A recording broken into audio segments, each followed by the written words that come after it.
फिर उसका कोई इलाज नहीं है, इररिपेयरेबल डैमेज है वो, उसमें केवल लिवर ट्रांसप्लांट ही किया जा सकता है। आपने अक्सर सुना होगा लंबे समय तक अल्कोहल लेने के बाद लिवर डैमेज होने लग जाता है। When the alcohol is there in your blood and in your liver and it is being oxidized, a large amount of heat energy is produced. Blood circulation to the skin increases, making the skin warm. Please remember, alcohol is a vasodilator. It dilates your blood vessel. Blood vessels expand. Amount of blood flowing into that vessel increases. जिसके कारण एक हमें ये sensation feel होती है कि गर्मी पैदा हो रही है शरीर में, हीट लॉस भी हो रहा है शरीर से। एक्सक्रीशन, अल्कोहल का रिमूवल भी जरूरी है। अल्कोहल वॉलेटाइल है, तो इवन लंग्स के थ्रू ब्रेथ से भी बाहर रिलीज हो रहा है। आपने देखा होगा कि जो लोग ड्रिंक करके ड्राइव करते हैं, सो ट्रैफिक सिग्नल्स पे कई जगह जो ट्रैफिक पुलिसमैन है, they carrying one instrument in their hand जिसमें वो कहते हैं कि ब्रीद आउट कीजिए, तो आपके एक्सेल्ड ब्रेथ में कितना अल्कोहल है ये पता चल जाता है उसमें। Small amount of alcohol escapes oxidation. Alcohol is excreted through lungs, kidneys and even through the skin also, right? So जो ब्रेथ के थ्रू भी अल्कोहल एक्सक्रीट आउट होता है because it is a volatile substance. Now, why people become addicted to alcohol? Now, सबसे पहले alcohol के effects बता दूं। एब्जॉर्ब हुआ स्टमक में, स्मॉल इंटेस्टाइन, ब्लड में पहुंचा, लिवर में पहुंचा, ऑक्सीडाइज हुआ, एनर्जी भी मिली। क्रॉनिक अल्कोहलिक्स को अक्सर भूख नहीं लगती क्योंकि अल्कोहल ही इतना ले लिया, उसी से एनर्जी मिल रही है। ब्लड वेसल्स डायलेट हुई हैं। Alcohol affects your brain also, it affects your cerebrum and cerebellum also. Cerebellum maintains your balance and equilibrium. तो आपने देखा होगा कि अल्कोहल लेने के बाद चाल लड़खड़ाने लगती है, लोग सीधे खड़े नहीं रह पाते, चल नहीं पाते, because it has affected the cerebellum, so the balance and equilibrium gets disturbed. Slurring of the speech, जुबान लड़खड़ाने लगती है, ठीक से शब्दों का उच्चारण नहीं कर पाते हैं, बिकॉज जो सेरिब्रम है, स्पीच सेंटर जो है, जो आपकी टंग को कमांड दे रहा है, टंग में स्केलेटल मसल्स है, वॉलंटरी मसल्स हैं, तो जो टंग को कमांड मिल रही है बोलने के लिए वो ठीक से नहीं हो पाएगी, स्पीच स्लर होगी, राइट? टनल विजन सुना आपने? क्या हो जाता है कि आपको ये दिख, आप सपोज ड्राइव कर रहे हैं, आपको दिख रहा है सामने से गाड़ी आ रही है, बट आप एक्यूरेटली डिस्टेंस कितना है ये जज नहीं कर पाते, and by the time you will apply the brakes, accident हो जाता है। ठीक है जी। अल्कोहल रिमूव्स द इनहिबिशंस, जो भी शर्म झिझक होती है, कुछ सोसाइटी के द्वारा कायदे कानून बनाए गए होते हैं, कुछ नियम होते हैं, रिश्तों की कुछ मर्यादा होती है, अल्कोहल लेने के बाद इंसान रिमूव्स द इनहिबिशंस, और कहते हैं ना, बेबाक होकर के या बिंदास होकर के आप कोई भी बात बोल जाते हैं बिना इस बात को सोचे समझे कि उस एक्शन का, उस बात का अंजाम क्या हो सकता है। ये हैं अल्कोहल के इफेक्ट्स। अल्कोहल के बाद इंसान खुश महसूस करता है अपने आप को। In low dose it is a stimulant, it stimulates, but high dose में अल्कोहल ले लेने पे सिडेटिव है, फिर नींद आने लग जाती है। सो अक्सर आपने देखा होगा कि लोग फिर सो जाते हैं अल्कोहल लेने के बाद। आपने बहुत से लोगों को वॉमिट करते हुए भी देखा होगा या सुना होगा कि अल्कोहल ले लिया, अब इंसान को उल्टी हो रही है, because alcohol is an irritant to the gastric mucosa, it irritates the stomach lining। तो कोई भी चीज स्टमक की लाइनिंग को अगर इरिटेट करेगी, स्टमक उसे बाहर निकाल देना चाहेगा, that's why people vomit out, right? चलिए, let's understand the endorphin theory। endorphin theory of alcohol addiction। क्या है ये endorphins और क्या कहती है endorphin theory?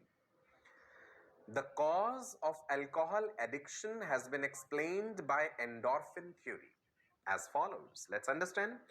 Endorphins क्या है? Endorphin is a morphine-like chemical substance which is naturally present in your brain. Endorphins chemical substances हैं जो brain में present हैं. They reduce tension and stress. Tension इंसान को रहता है किसी ना किसी वजह से, stress भी रहता है, तो ये endorphins उसे reduce करते हैं। In some people endorphin level is less। कुछ लोगों में naturally endorphin level कम होता है, सो उनमें स्ट्रेस होने के, मूड स्विंग्स होने के चांसेस, संभावना ज्यादा रहती है। अब वो उस चीज से बचने के लिए अल्कोहल का सहारा लेते हैं। अल्कोहल एंडोर्फिन लेवल को शुरू में बढ़ाता है और एक अच्छी फीलिंग होती है, लेकिन एक लंबे समय के बाद एडिक्ट हो जाता है इंसान, right? Because alcohol is going to decrease the endorphin level of the brain and the person becomes more and more dependent, right? शुरुआत में बढ़ेगा फिर कम होने लगता है। अल्कोहल भी शरीर के हर सिस्टम को किसी न किसी प्रकार से प्रभावित कर रहा है।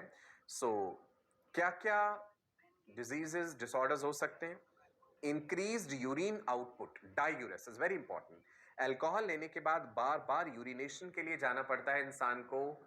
The person passes out large volume of urine. The reason, you remember a hormone produced by hypothalamic neurons and stored in posterior pituitary. नाम याद है जी उस हार्मोन का? ADH, एंटी डायूरेटिक हार्मोन, जो कि नेफ्रॉन्स पे एक्ट करता है और पानी का रीअब्जॉर्प्शन बढ़ाता है और यूरिन को कंसंट्रेट करता है। Alcohol suppresses the release of ADH from posterior pituitary.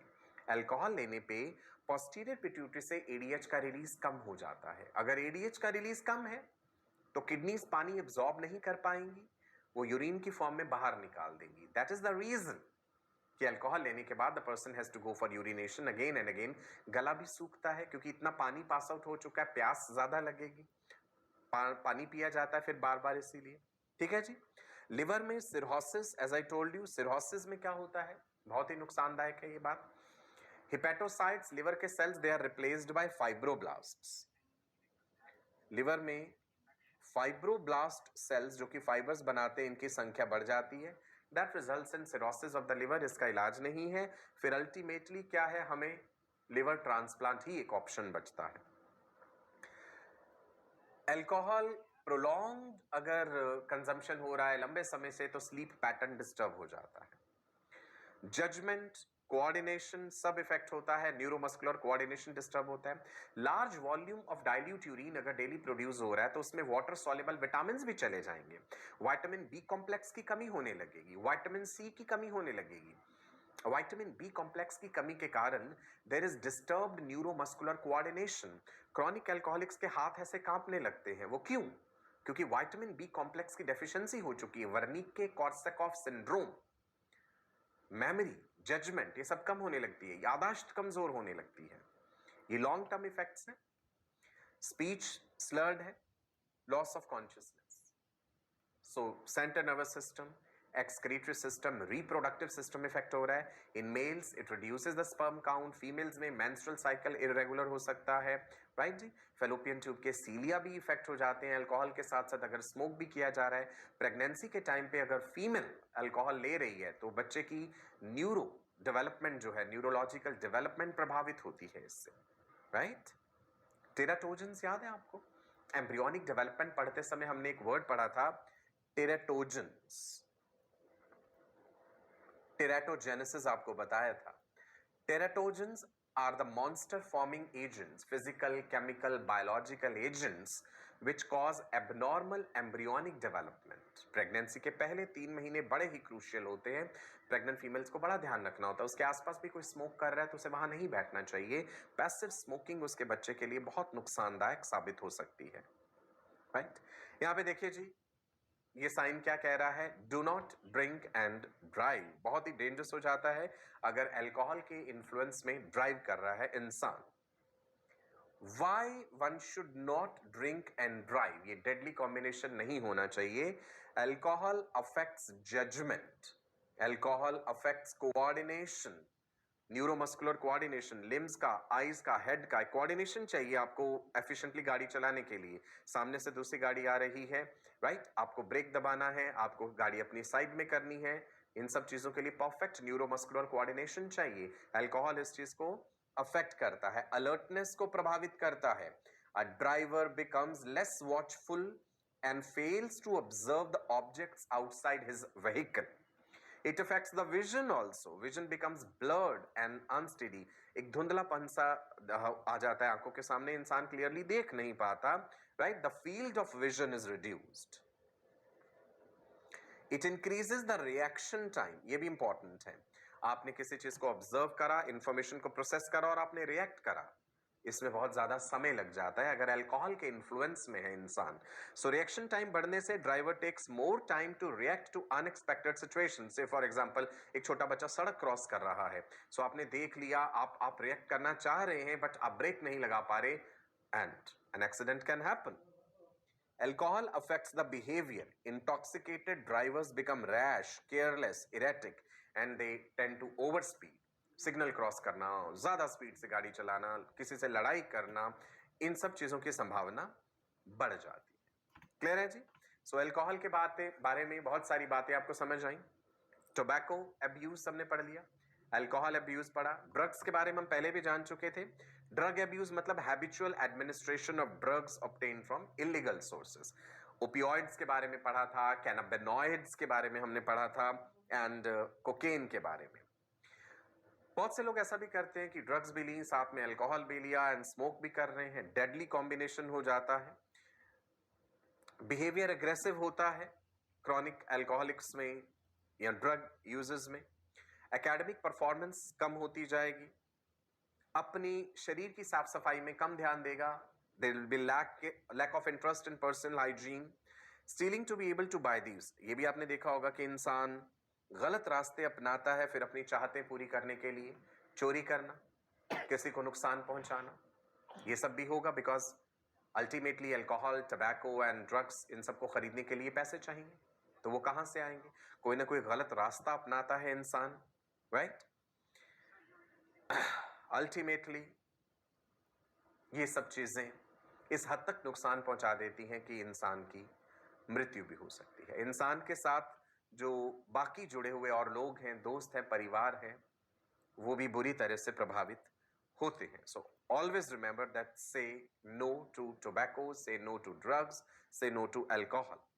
You must be knowing that there are some drugs which are misused by certain sports persons. Doping सुना होगा आपने. नारकोटिक्स को मिसयूज करते हैं, स्टेरॉइड्स को, डायूरेटिक्स को, हार्मोन्स को अपनी परफॉर्मेंस को बढ़ाने के लिए, राइट? स्पोर्ट्स में आप ये चीज सुनते हैं. ड्रग्स का, अल्कोहल का या बाकी जितनी चीजें पड़ी हैं, इनमें फीमेल्स में भी इनके हार्मफुल इफेक्ट्स हैं एंड मेल्स में भी.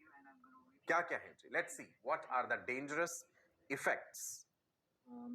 मैस्कुलिनाइजेशन इन फीमेल. स्टेरॉइड्स अगर ले रही हैं, अगर हम फीमेल एथलीट्स की भी बात करें परफॉर्मेंस बढ़ाने के लिए, स्टेरॉइड्स लेने से मैस्कुलिनाइजेशन मींस वॉइस डीप हो जाएगी, बिहेवियर एग्रेसिव हो जाएगा, शरीर पे ज्यादा बाल होंगे, इंक्रीज्ड एग्रेसिवनेस है, मूड स्विंग्स होंगे, disturb mental cycle, menstrual cycle disturb हो सकता है, डिप्रेशन हो सकता है, राइट जी? Excessive hair growth, enlargement of the clitoris. Clitoris is a part of the female external genitalia, highly sensitive structure. Menstrual cycle disturb हुआ, voice deepen हुई. These are the side effects of taking all these drugs in females, right?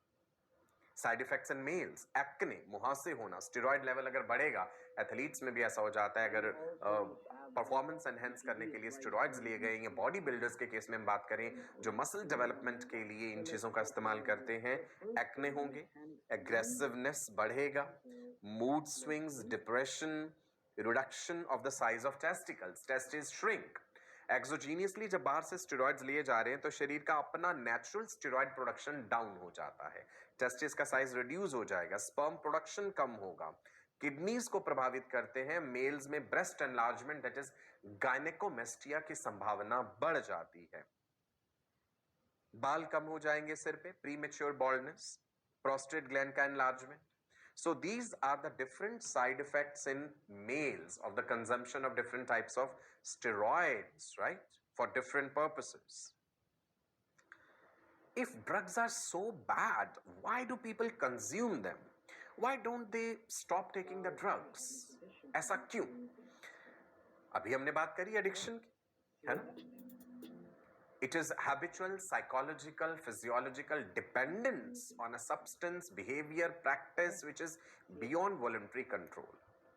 कई बार ऐसा होता है कि इंसान मदद चाहता है, हेल्प चाहता है, सही रास्ता नहीं मिल पाता उसे, और अगर वो छोड़ता है ड्रग्स को, अल्कोहल को, तो कुछ विड्रॉल सिम्टम्स देती है body, because the body has become dependent on that. What are those withdrawal symptoms और withdrawal syndrome? It is manifestation of the body when the continuous supply of the drugs and alcohol is abrupted. शरीर इतना आदी हो चुका है उस चीज का कि जब वो चीजें नहीं मिलेंगी तो एक नेगेटिव वे में बॉडी रिस्पॉन्ड करती है. If a chronic alcoholic stops या reduces alcohol consumption, तो क्या होगा उसमें? कोई कई सालों से अल्कोहल ले रहा है और अपने जोर जबरदस्ती करके रुकवा दी है वो चीज, तो उसमें क्या क्या लक्षण नजर आएंगे? Illusions and hallucinations, auditory perception, visual perception, सब में hallucinations नजर आएंगे. उसे डर लगेगा, एंग्जाइटी हो जाएगी, रेस्टलेसनेस होगी, heart rate, blood pressure disturb होगा, नींद नहीं आएगी, भूख नहीं लगेगी. ये सब विड्रॉल सिम्टम्स होते हैं. कलेक्टिवली हम कह देते हैं withdrawal syndrome. You can see एक नॉजिया फीलिंग, जी मिचलाना, उल्टी आना, डरना, घबराहट, पसीना आना, बहुत ज्यादा स्वेटिंग हो जाना, एंग्जाइटी होना. सो prevention is always better than cure.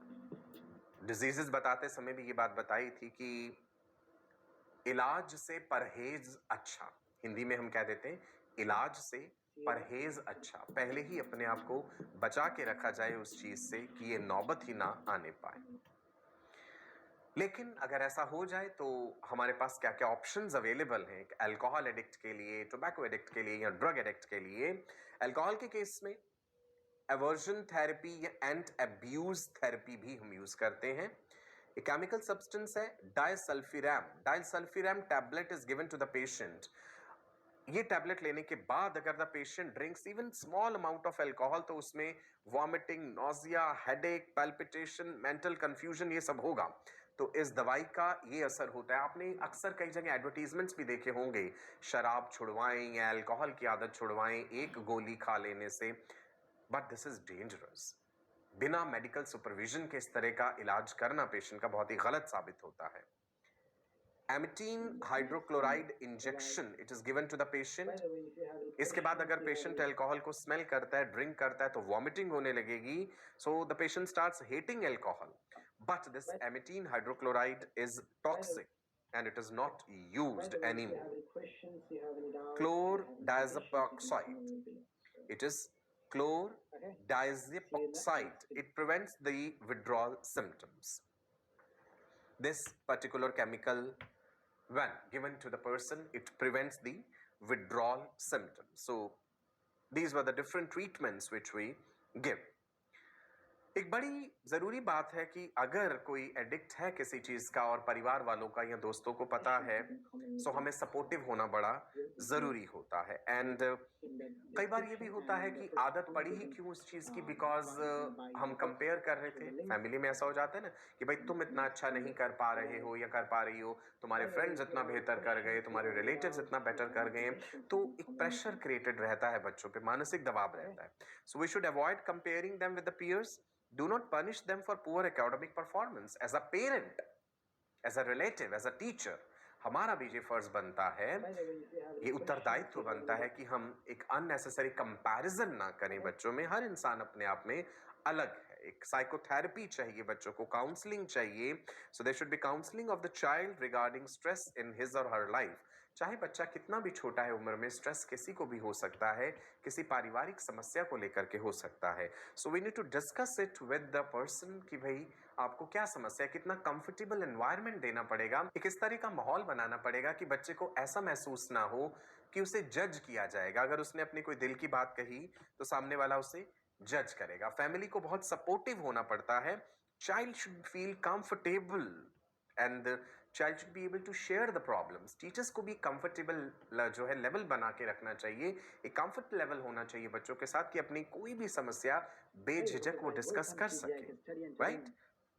चलिए, एज अ पेरेंट हमें ये ध्यान रखना चाहिए कि अगर हमें बच्चे में किसी भी प्रकार का कोई ऐसा बिहेवियर नजर आ रहा है जो ड्रास्टिकली चेंज्ड है उसके नॉर्मल बिहेवियर से, so we should look for those danger signs and aberrant behavior. Right. Professional and medical help लेना बहुत जरूरी है जब वाकई में ही ये पता चल जाए कि हाँ ये एक गंभीर समस्या है. So we need to discuss it with a person who is professionally trained.